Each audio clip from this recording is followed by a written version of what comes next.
नमस्ते दोस्तों, वेलकम है आपका the ultimate Gyan rise with wisdom पर, जहां मिलती है आपको इंटरेस्टिंग और यूजफुल इन्फॉर्मेशन सिंपल और शॉर्ट स्टाइल में। अगर आप नए हो तो सब्सक्राइब करना ना भूलना और बेल आइकॉन जरूर दबाओ ताकि कोई भी अमेजिंग अपडेट मिस ना हो जाए। तो आइए आरंभ करते हैं। आज हम एक बेहद जरूरी और दिलचस्प विषय पढ़ने जा रहे हैं जो हमारी सेहत, हमारे दिमाग और हमारे भविष्य से सीधा जुड़ा हुआ है। बच्चों, आज का विषय है भोजन के घटक यानी कंपोनेंट्स ऑफ फूड। क्या आपने कभी सोचा है कि हम जो खाना खाते हैं वो हमारे शरीर में जाकर करता क्या है? क्या रोटी, चावल, सब्जी, दाल ये सब बस पेट भरने के लिए है? बिल्कुल नहीं। हर भोजन जो हम खाते हैं वो हमारे शरीर को बनाता है, हमें ऊर्जा देता है, हमें बीमारियों से बचाता है। हमारा शरीर एक मशीन की तरह है और खाना उसका ईंधन है।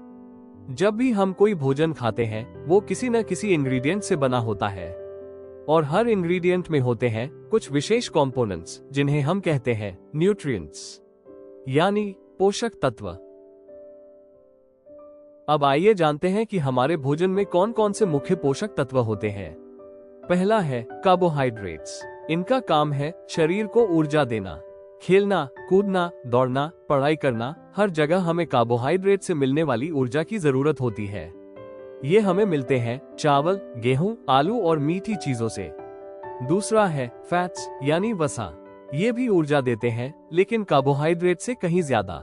पर ध्यान रहे बच्चों, ज्यादा फैट्स लेने से मोटापा हो सकता है। फैट्स मिलते हैं तेल, घी, मक्खन, तली हुई चीजों से। तीसरा है प्रोटीन्स। ये शरीर के निर्माण और मरम्मत में मदद करते हैं। जब शरीर को मजबूत बनाना हो या घाव भरना हो तब प्रोटीन हमारी मदद करते हैं। सोर्सेज हैं दाल, पनीर, दूध, अंडा, मांस और सोयाबीन। चौथा है विटामिन्स। इनका काम है शरीर को बीमारियों से बचाना और अंगों को स्वस्थ रखना। हर विटामिन का अलग कार्य होता है। विटामिन ए आंखों के लिए, विटामिन सी रोगों से लड़ने के लिए, विटामिन डी हड्डियों के लिए, विटामिन बी कॉम्प्लेक्स खून और नर्वस सिस्टम के लिए। ये मिलते हैं फलों और हरी सब्जियों से जैसे गाजर, आम, नींबू, टमाटर, पालक, आंवला। पांचवा है मिनरल्स यानी खनिज। ये शरीर के समुचित विकास के लिए जरूरी होते हैं जैसे कैल्शियम, आयरन, आयोडीन सोर्सेज हैं दूध, नमक, हरी सब्जियां, अनाज, दालें। छठा है डाइटरी फाइबर जिसे हम रफेज भी कहते हैं। इसका काम है हमारे पाचन तंत्र को दुरुस्त रखना। यह मल को बाहर निकालने में मदद करता है। सोर्सेज हैं फल, सब्जियां, साबुत अनाज। सातवां और सबसे जरूरी वाटर यानी पानी। ये शरीर में न्यूट्रिएंट्स को घुलाने और वेस्ट को बाहर निकालने का काम करता है। हम पानी पीकर दूध और फलों से भी पानी प्राप्त करते हैं।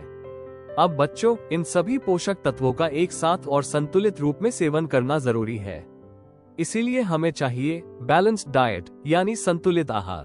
बैलेंस्ड डाइट वो होती है जिसमें सभी पोषक तत्व हो, रूक्ष आहार और पानी भी हो और सब कुछ उचित मात्रा में हो, ना ज्यादा ना कम। क्या महंगे खाने से ही संतुलित आहार बनता है? बिल्कुल नहीं। आप साधारण भोजन से भी संतुलित आहार ले सकते हैं जैसे दाल, चावल, रोटी, सब्जी, फल, दूध। अब एक बहुत महत्वपूर्ण बात, अगर किसी व्यक्ति को लंबे समय तक किसी पोषक तत्व की कमी हो जाए तो उसे कहते हैं डेफिशिएंसी डिजीज यानी कमी से होने वाले रोग। विटामिन ए की कमी से होता है नाइट ब्लाइंडनेस, विटामिन सी की कमी से स्कर्वी, विटामिन डी की कमी से रिकेट्स, प्रोटीन की कमी से शरीर का विकास रुक जाता है, आयरन की कमी से अनीमिया यानी खून की कमी, आयोडीन की कमी से गोइटर यानी गले में सूजन। इन सभी रोगों से बचाव का सबसे आसान उपाय है हर दिन संतुलित आहार लेना। और हाँ, खाना पकाने का तरीका भी जरूरी है। अगर सब्जियों को काटने के बाद धोया जाए या चावल को बार बार धोया जाए तो बहुत से विटामिन्स और मिनरल्स नष्ट हो जाते हैं। इसीलिए खाना पकाओ लेकिन समझदारी से। तो बच्चों, आज आपने जाना कि भोजन सिर्फ स्वाद के लिए नहीं बल्कि सेहत, ऊर्जा और जीवन के लिए होता है। हर निवाला, हर ग्रास आपके शरीर को मजबूत और स्वस्थ बनाने का जरिया है। आइए आज से एक संकल्प लें, हम रोज खाना खाएंगे लेकिन समझदारी और संतुलन के साथ। शुक्रिया बच्चों, फिर मिलेंगे अगले पाठ के साथ। तब तक स्वस्थ रहो, मस्त रहो और संतुलित आहार लेते रहो। अगर वीडियो पसंद आया हो तो एक लाइक जरूर कर देना और कमेंट में बताओ आपका क्या थॉट है। चैनल को सब्सक्राइब करो और शेयर करो अपने दोस्तों के साथ। नॉलेज बढ़ाओ फन के साथ। मिलते हैं नेक्स्ट वीडियो में, तब तक के लिए stay curious and keep learning and follow the ultimate Gyan. Rise with wisdom.